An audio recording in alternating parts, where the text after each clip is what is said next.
Students, physics में 9वां lesson में अपन लोगों ने लास्ट प्रकाश का पूर्ण आंतरिक परावर्तन किया था। आज उसकी कुछ घटनाएं पढ़ेंगे हम लोग, ठीक है। इससे पहले इसको थोड़ा सा और रिपीट कर लेते हैं अपने कि प्रकाश का पूर्ण आंतरिक परावर्तन क्या होता है। तो आज का मेनली अपना जो टॉपिक है वो क्या है, प्रकाश का पूर्ण आंतरिक परावर्तन।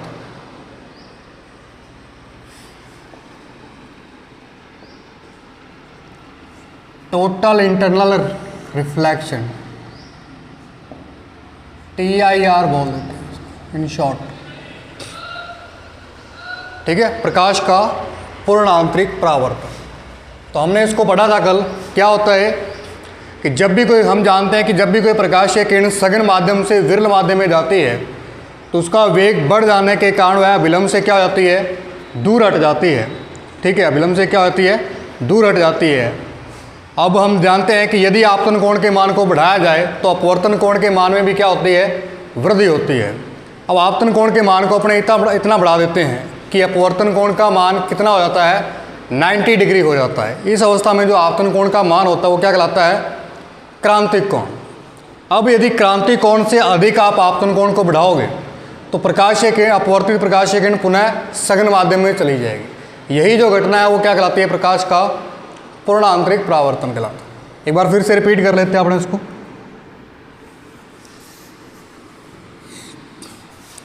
ये जैसे वाटर है,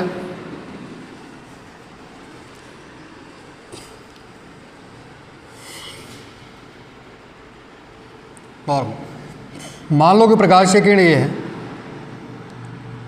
इस बिंदु पर आपतित हुई तो ये सघन से किस में जा रही है, विरल में जा रही है, तो विलंब से क्या हो जाएगी, दूर हट जाएगी।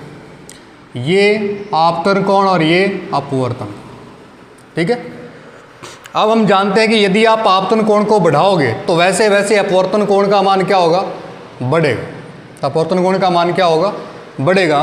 एक आपतन कोण का एक मान ऐसा आएगा, आपतन कोण का एक मान ऐसा आएगा जिस पर अपवर्तन कोण कितने डिग्री का हो जाएगा, 90 डिग्री का हो जाएगा, ठीक है।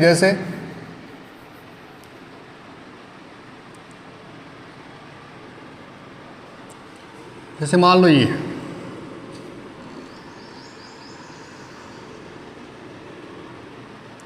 इसको अपन लिखते हैं IC से, जहां पर अपवर्तन कोण क्या हो जाता है, 90 डिग्री का हो जाता, ठीक है।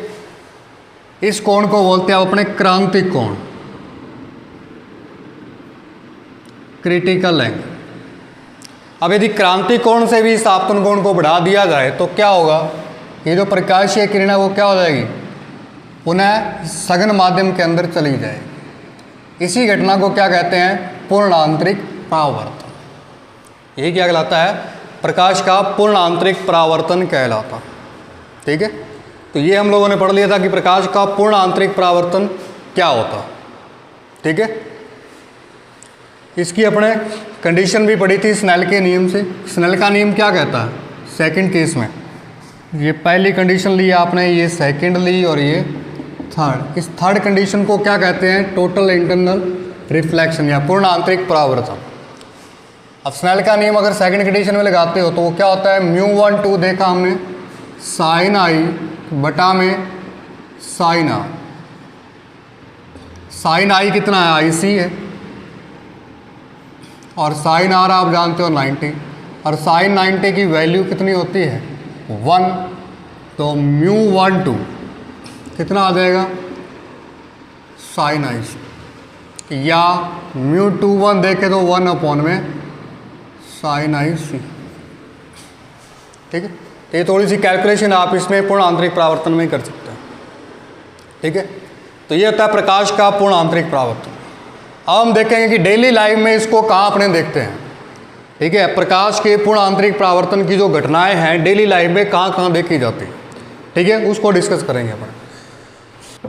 पूर्ण आंतरिक परावर्तन की घटनाएं या पूर्ण आंतरिक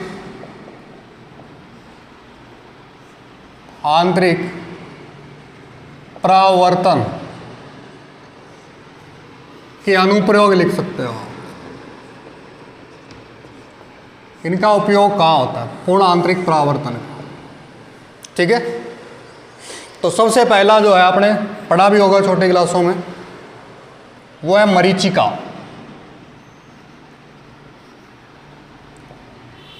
मरीचिका। अब ये मरीचिका क्या चीज़ होती है? ये पूर्ण आंतरिक परावर्तन की घटना के कारण होती है। देखो क्या होती है, जैसे अपने रेगिस्तान या गर्म स्थल जो होते हैं, जैसे अपना राजस्थान है, अब यहाँ पर यदि आप ट्रैवलिंग करते हो या यात्रा करते हो बस तो या कार के द्वारा, ठीक है, तो आपको क्या होता है, रोड की कुछ दूरी पर आपको ऐसे लगता है कि जैसे जल हो, ठीक है, कुछ ऐसा आभास होता है कि जैसे वहाँ पर पानी है, लेकिन आप जैसे जाते हो वहाँ तो वहाँ आपको कुछ भी नहीं दिखता, ठीक है। तो ये घटना आप लोगों ने देखी होगी कि जब भी आप रेगिस्तान में या गर्म स्थानों में यात्रा करते हैं तो आपको कुछ दूरी पर जल या जलाशय का आभास होता है, ठीक है। तो अगर अपने नज़दीक जाते हैं तो वहाँ कुछ भी नहीं होता। यही आभास जो है वो क्या कहलाती है? मरीचिका कहलाती है। क्या कहलाती है? मरीचिका कहलाती है। अब ऐसा होता क्यों है? ऐसा क्यों होता है? देखो वास्तव में वो जलाशय का जो आभास है वो होता क्या है कि जो बादल होते हैं वो उनके आभासी प्रतिबिंब होते हैं। बादल या जो वृक्ष होते हैं जो रोड पे, उनके क्या होते हैं? आभासी प्रतिबिंब होते हैं, ठीक है। क्या होते हैं? उनके आभासी प्रतिबिंब होते हैं। देखो कैसे बनते हैं वो, जैसे मान लो ये अर्थ का धरातल है। हम जानते हैं कि जो रेगिस्तान का एरिया होगा वो क्या होता है? पूर्णतः गर्म होता है, ठीक है। पूर्णतः क्या होता है? गर्म होता है। तो इसका जो तल होगा गर्म होगा तो यहाँ मीडियम क्या होगा? सघन होगा, विरल होगा। मीडियम क्या होगा? विरल होगा। अब जैसे जैसे आप धरातल से ऊपर जाओगे तो माध्यम सघन होता जाएगा। यहाँ धरातल के ऊपर जाओगे तो माध्यम क्या होता जाएगा? सघन होता जाएगा। जैसे मैंने आपको बताया था कि म्यू जो अपवर्तनांक होता है वो ताप पर किस प्रकार डिपेंड करता है। यदि आप ताप बढ़ा दोगे तो म्यू क्या हो जाएगा? कम हो जाएगा। म्यू कम हो जाएगा, माध्यम विरल हो जाएगा। तो ताप, धरातल का जो ताप है वो अधिकतम होता है गर्मियों में, ठीक है। म्यू यहाँ का क्या होता है, तो फिर म्यू यहाँ का क्या हो जाएगा? सबसे कम हो जाएगा। अब जैसे जैसे हम लोग ऊपर जाते हैं वायुमंडल में तो वैसे वैसे माध्यम क्या होता जाता है? सघन होता जाता है। जैसे धूल, मिट्टी के कण वगैरह सब कुछ, वायु की गैसें वगैरह सब आती जाते हैं, ठीक है। तो माध्यम क्या होता जाएगा? सघन होता जाएगा। जो ऊपर का ये जो एनवायरनमेंट है वो क्या होगा? सघन होगा। क्या होगा? सघन होगा। अब मान लो कोई वृक्ष है यहाँ, ये वाला, ठीक है। अब आपकी आंख मान लो यहाँ है, ठीक है। आपकी आंख कहाँ है? यहाँ। तो अब ये क्या होगा? प्रकाश की किरण सघन माध्यम, सघन से किस में आएगी? विरल में आएगी। नीचे क्या है? विरल माध्यम है। यहाँ नीचे क्या है? विरल है। जो धरातल के पास का एरिया वो क्या है? विरल है। और ऊपर वाला क्या है? सघन है। तो सघन से किस में आती है? विरल में। तो हम जानते हैं प्रकाश के पूर्ण आंतरिक परावर्तन में हमने क्या पढ़ा है कि प्रकाश की किरण किस में आती है? सघन से विरल माध्यम में आती है, ठीक है। तो यहाँ से जो प्रकाश की किरण आएगी वो सघन से किस में जाएगी? विरल माध्यम में, ठीक है। तो इसका क्या हो जाएगा? पूर्ण आंतरिक परावर्तन हो जाएगा। विरल में नहीं जा पाएगी तो यू शेप लेकर के इस प्रकार से चली जाएगी। यू शेप लेकर के इस प्रकार से चली जाएगी। और वास्तव में आपको आती हुई कहाँ से प्रतीत होगी? ये जो प्रकाश की किरण वास्तव में आती हुई आपको डैश डैश डैश डैश नीचे यहाँ प्रतीत होगी आपको, ठीक है। यहाँ पर आपको प्रतीत होगी। तो यहाँ इसका क्या बन जाएगा? एक आभासी प्रतिबिंब बन जाएगा। देखो डैश डैश में आती हुई प्रतीत हो रही है आपको, तो प्रतिबिंब क्या होगा? आभासी होगा। तो आपको यहाँ पर किसका? आभासी प्रतिबिंब होगा। और यही आभासी प्रतिबिंब है वो आपको किस रूप में दिखाई देगा? जलाशय के रूप में दिखाई देगा, अगर आप यहाँ से दूर से आ रहे हो, ठीक है। इसी प्रकार ऊपर क्या होते हैं? बादल वगैरह, क्लाउड होते हैं, उनका भी क्या होता है? आभासी प्रतिबिंब आपको नीचे दिखाई देता है, जिसके कारण आपको जलाशय का आभास होता है, ठीक है। तो ये घटना आप रेगिस्तान में देख सकते हो। रेगिस्तान या गर्म स्थलों में, मरुभागों में देख सकते हो अपने राजस्थान में, ठीक है। तो ऐसा किस कारण होता है? आज आपको पता चल गया होगा, मरीचिका के कारण होता है, ठीक है। तो किसके कारण है? पूर्ण आंतरिक परावर्तन की एक घटना है, ठीक है। क्योंकि जो नीचे का भाग होता है अधिक तप्त होता है, जिसके कारण अपवर्तनांक क्या हो जाता है? कम हो जाता है, ठीक है। तो ये विरल माध्यम होगा। इसके ऊपर जैसे ही वायुमंडल में जाओगे तो माध्यम क्या हो जाएगा? सघन हो जाएगा। तो जैसे ही प्रकाश की किरण सघन से विरल में न जा करके पुनः उसका पूर्ण आंतरिक परावर्तन हो जाता है। इस कारण आपको यहाँ इसका आभासी प्रतिबिंब प्रतीत होता है, ठीक है। तो ये पहली जो घटना थी वो थी मरीचिका। तो ये डेली लाइफ में आप लोगों ने देखी होगी, ठीक है। तो आज आपको पता चल गया होगा कि जलाशय आपको क्यों दिखाई देते हैं। तो उसका रीज़न क्या है? मरीचिका। नेक्स्ट एक आता है उन्मरीचिका।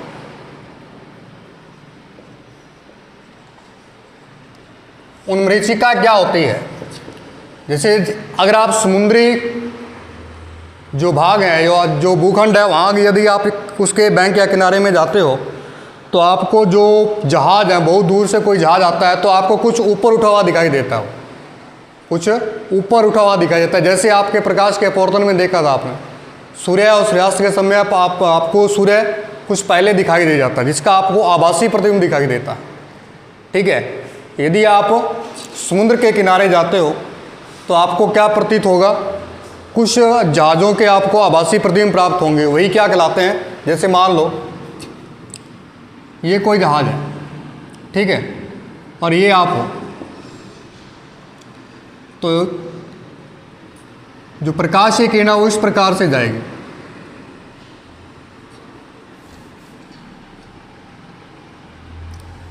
ठीक है, और वास्तव में आपको आती हुई कुछ यहाँ से प्रतीत होगी, तो इसका प्रतिबिंब कुछ यहाँ बन जाएगा, ठीक है। ये समझाने के लिए आपको पढ़ाया गया। तो इससे प्रकाश की किरण ऐसे आएंगी जो वास्तव में आपको कहाँ से आती हुई प्रतीत होगी? है डैश डैश यहाँ से, यानी कि वो कुछ नीचे है जहाज, लेकिन आपको कुछ ऊपर उठा हुआ दिखाई देगा।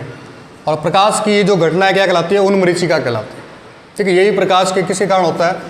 पूर्ण आंतरिक परावर्तन के कारण दिखाई देता है। इसके बाद जो घटना वो कौन सी है?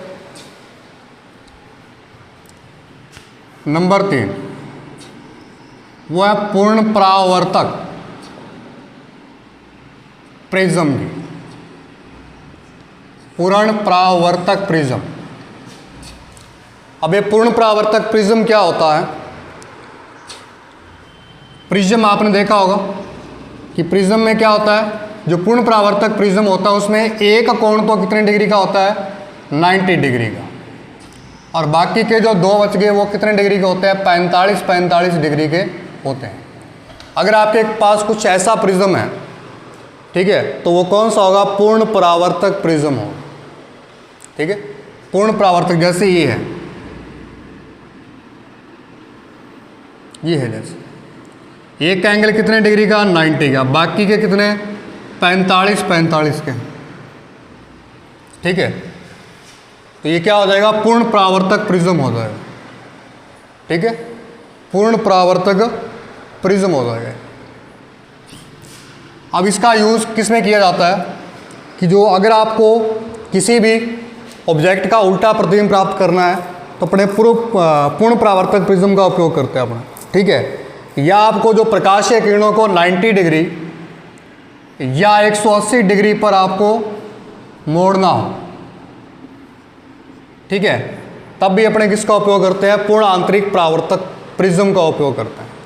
तो देखो कैसे 2-4 अपने इसमें एग्जाम्पल देख लेते हैं। जैसे मान लो ये इस शेप में है आपके पास प्रिज्म, तो यहाँ से अनंत से मान लो कोई 2 प्रकाश की किरणें आ रही हैं,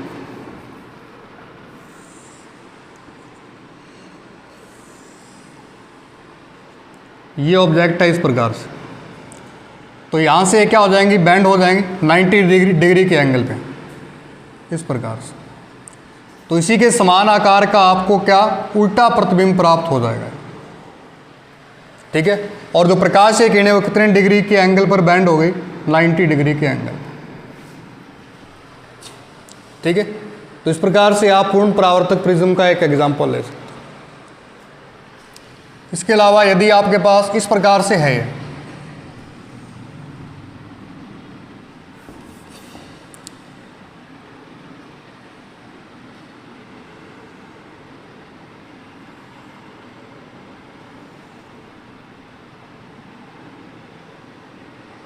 ऐसे, ये एंगल तो 90 डिग्री का, बाकी 45 के हो जाएंगे।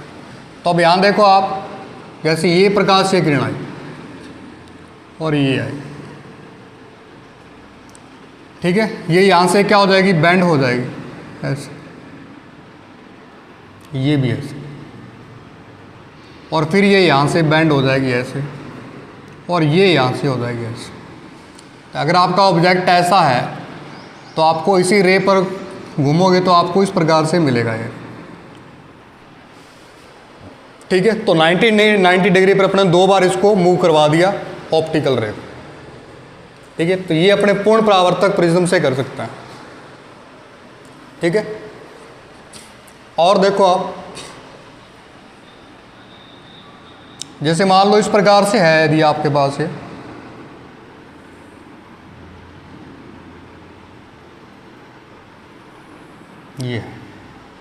ये 90 डिग्री का एंगल, तो यहाँ से कोई प्रकाशीय किरणें पैरेलल आ रही हैं,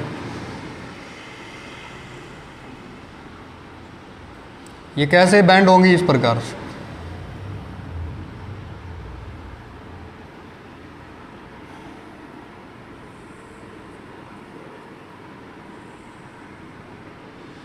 ठीक है, फिर वापस ये ऐसे चली जाएगी और ये ऐसे चली जाएगी।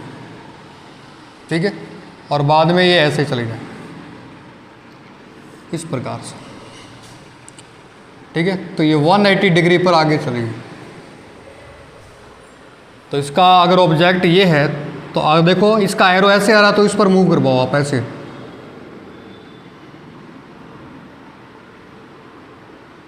ऐसे, तो इसका उल्टा इमेज यहाँ बन जाएगा, समान आकार।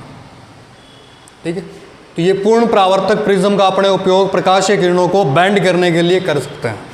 180 या 90 डिग्री पर बैंड करना है तो उसको अपने कर सकते हैं। ठीक है, या इसके उल्टे प्रतिबिंब आपको प्राप्त करने किसी ऑब्जेक्ट के, तो उसके लिए अपने इसका उपयोग कर सकते हैं। ठीक है, तो ये था अपना पूर्ण परावर्तक प्रिज्म। अगर आपसे पूछ लिया जाए कि पूर्ण परावर्तक प्रिज्म होता क्या है, तो आप क्या बताओगे? वह प्रिज्म जिसका कोई एक कोण 90 डिग्री का और बाकी दो 45 होते हैं, तो वो क्या कहलाते हैं? पूर्ण परावर्तक प्रिज्म कहलाते हैं। ठीक है, पूर्ण परावर्तक प्रिज्म कहलाते हैं। इसका उपयोग किस में किया जाता है? अगर प्रकाशीय किरणों को 90 या 180 डिग्री पर मोड़ना है या समान आकार का उल्टा प्रतिबिंब प्राप्त करना है, तो इसके लिए अपने पूर्ण परावर्तक प्रिज्म का उपयोग करते हैं। जैसे अपने ये 3 एग्जाम्पल ली। ठीक है, तो ये आपको ध्यान में रखना है, पूर्ण परावर्तक प्रिज्म। नेक्स्ट जो अपना एग्जाम्पल आता है वो है हीरा लोहा, हीरे का चमकना।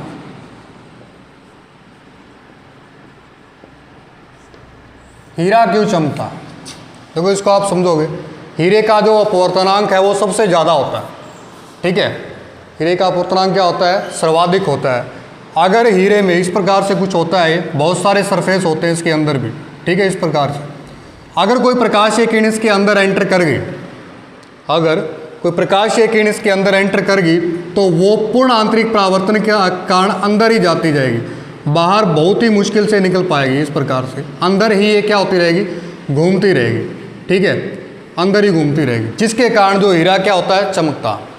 क्योंकि इसमें एक बार कोई प्रकाशीय किरण एंटर कर जाती है तो वो क्या होता है? बाहर बड़ी मुश्किल से निकलती है, वो अंदर ही क्या होती जाती है? घूमती जाती है। ठीक है, अंदर ही क्या होती जाती है? वो घूमती जाती है। इसके कारण जो हीरा है वो क्या होता है? चमकता हुआ दिखाई देता है, क्योंकि इसके बहुत से फलक होते हैं। ठीक है, बहुत से क्या होते हैं? फलक होते हैं, जिसके कारण ये हर एक फलक से टकरा करके इसका कोण क्या होता जाता है?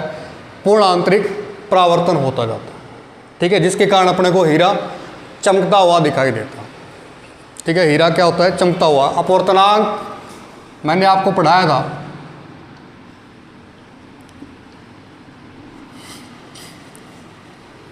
अपवर्तनांक जो निर्वात का है वो कितना होता है? ये आपको ध्यान रखना है। 1-2 जो म्यू है वो निर्वात का कितना होता है?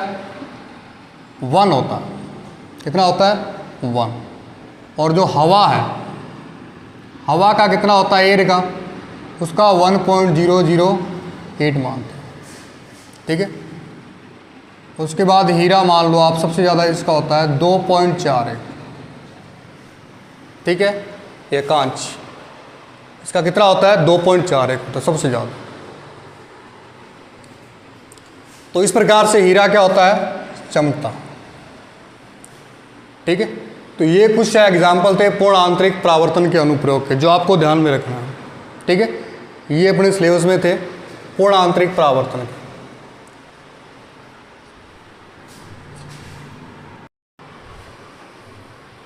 इसके बाद नेक्स्ट जो अपना लास्ट एग्जाम्पल आता है वो क्या है, प्रकाशीय तंतु। पूर्ण आंतरिक परावर्तन की घटना जो होती है, इसका जो लास्ट जो आता है नंबर 5 अनुप्रयोग हुआ है प्रकाशीय तंतु।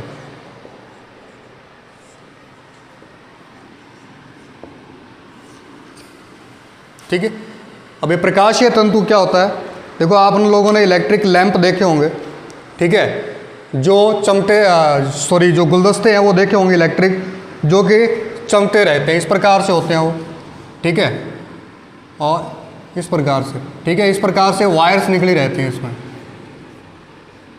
ये इस प्रकार से, तो इसमें लाइटें जलती हैं, ठीक है।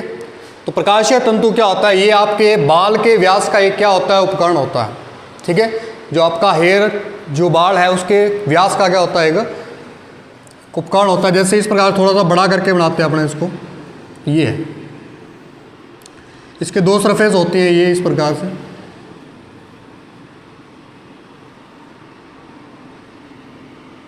इस प्रकार से होते हैं,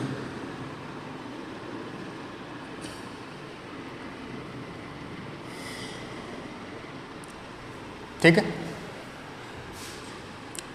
देखो जो आंतरिक जो सरफेस, 2 सरफेस होते हैं, इसके आंतरिक जो सरफेस होता है ये वाला, इसको क्रोड बोलते हैं, ठीक है। ये जो ये बाहर वाला है इसको बोलते हैं बाह्य आवरण। क्या होता है, बाह्य आवरण होता है।